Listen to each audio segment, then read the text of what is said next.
Hello friends, ಎಲ್ರಿಗೂ ನಮಸ್ಕಾರ. ವಿಷಯ ತುಂಬಾ ಸಿಂಪಲ್. ಏನಪ್ಪ ಅಂದ್ರೆ ಎಲ್ಲ ರೈತರು ತಮ್ಮ ದಾಳಿಂಬೆ ತೋಟದಲ್ಲಿ ಗಿಣಿ ಓಡಿಸೋದಕ್ಕೆ ಬಳಸುವಂತಾಗನ್ನ ನಾವು ಮೊನ್ನೆ ಕೆಜಿಎಫ್ ಪರ್ಸನಲ್ ಒಂದು ವಿಡಿಯೋ ಮಾಡಾಕಿದ್ವಿ. ತುಂಬಾ ಜನ DM ಮಾಡಿದ್ರು, ಬ್ರೋ ಇದನ್ನ ನಾವು ಮನೇಲಿ ಯಾವ ತರ ತಯಾರಿಸೋದು ಅಂತ. ಅವ್ರಿಗೋಸ್ಕರ ನೀವು ವಿಡಿಯೋ ಮೊದಲಿಗೆ ನಾವು ತಂಡದ 2 ಇಂಚಿನ ಒಂದು ಪೈಪು, 1 ಇಂಚಿನ ಒಂದು ಪೈಪು, ಒಂದು ಆರ್ಸಿ, ಒಂದು ಎಂಡ್ ಕ್ಯಾಪು ಮತ್ತೆ ಒಂದು ಲೈಟ್ರು.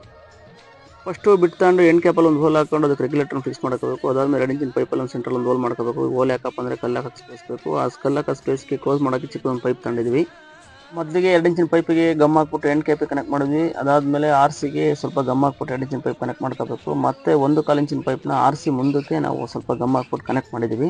2 ಇಂಚಿನ ಪೈಪಲ್ಲಿ ಸೆಂಟ್ರಲ್ ಒಂದು ಹೋಲ್ ಮಾಡಿದ್ವಿ. ಆ ಹೋಲ್ನ ಕ್ಲೋಸ್ ಮಾಡೋಕ್ಕೆ ಚಿಕ್ಕದೊಂದು ಪೈಪ್ ಕಟ್ ಮಾಡ್ಕೊಂಡಿದ್ವಿ. ಈಗ ಆ ಪೈಪ್ ಮೇಲೆ ನಾವು ಫಿಕ್ಸ್ ಮಾಡ್ತಾ ಇದೀವಿ. ಫೈನಲಿ ನಮ್ಮ ದೊಡ್ಡಮ್ಮ, ಸಾರಿ ಇವಳು ದೊಡ್ಡಮ್ಮನ ತಂಗಿ ಚಿಕ್ಕಮ್ಮ ರೆಡಿ ಆಗಿದ್ದಾಳೆ. ಇದು ಯಾವ ತರ ಸೌಂಡ್ ಮಾಡುತ್ತೆ ತೋರಿಸ್ತೀನಿ ಬನ್ನಿ. ಇದು ಗ್ಯಾಸ್ ವೆಲ್ಡಿಂಗಲ್ಲಿ ಬಳಸುವ ಕಾರ್ಪೆಟ್ರ್ ಕಲ್ಲು. ಈ ವಾಟರ್ ಬಾಟಲ್ ನಾರ್ಮಲ್ ನೀರೇ. ನಾವೀಗ ಈ ಕಲ್ಲನ್ನ 2 ಇಂಚ್ ಪೈಪ್ ಒಳಗೆ ಹಾಕ್ಬಿಟ್ಟು ಅದ್ರ ಮೇಲೆ ಒಂದೆರಡು ನೀರು ಹಾಕ್ಬಿಟ್ಟು ನಾವು ಇದನ್ನು ಕ್ಲೋಸ್ ಮಾಡೋಕೆ ಒಂದು ಚಿಕ್ಕದೊಂದು ಪೈಪ್ ಹಾಕಿದ್ವಲ್ಲ, ಪೈಪ್ ತಗೊಂಡು ಕ್ಲೋಸ್ ಮಾಡಿ ಒಂದೆರಡು ಸಲ ಶೇಕ್ ಮಾಡಿ ಶೂಟ್ ಮಾಡಬೇಕು. ಶೂಟ್ ಮಾಡಿದ್ದಾದ್ಮೇಲೆ ಅದರಲ್ಲಿ ಇರೋ ಕಲ್ಲ ನಾವು ಕೆಳಗಡೆ ಹಾಕಬೇಕು. ಬೇಕಂದ್ರೆ ಮತ್ತೆ ಅದೇ ಕಲ್ಲನ್ನ ಬಳಸ್ಕೋಬಹುದು. ಇದಾಗಿತ್ತು ಇವತ್ತಿನ ವಿಡಿಯೋ. ಮತ್ತೆ ಸಿಗೋಣ ಮುಂದಿನ ವಿಡಿಯೋದಲ್ಲಿ. ವಿಡಿಯೋ ಇಷ್ಟ ಆಗಿದ್ರೆ ಲೈಕ್ ಮಾಡಿ, ಶೇರ್ ಮಾಡಿ, ಸಪೋರ್ಟ್ ಮಾಡಿ.